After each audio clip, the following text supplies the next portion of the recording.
Hey guys, and welcome to this video. Today I want to show you how to create a text marker animation. So first of all, I'm in the edit page, then I go to effects, again I open effects, and I drag and drop a fusion composition into the timeline.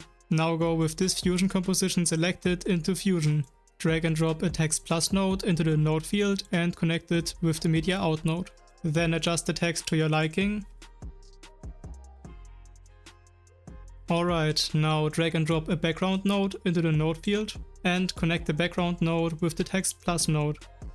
Now select your background node and click once on this symbol. So now we've got the mask of our marker and the color of our marker. Now I want to change the marker color to yellow, so I select the background node, I click once into this color field and I change the color to yellow.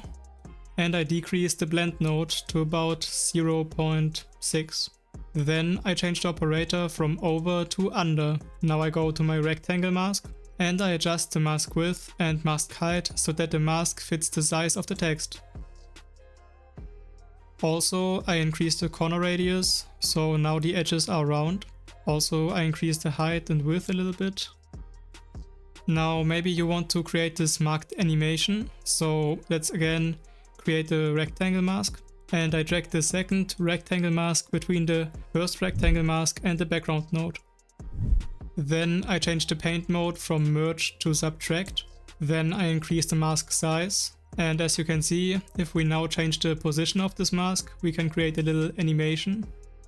So I make sure that at the first frame our mask is transparent. And I create a keyframe at the center X and center Y values. Then I go some frames to the right and I drag this mask to the right. So now it looks like there's a marker animation.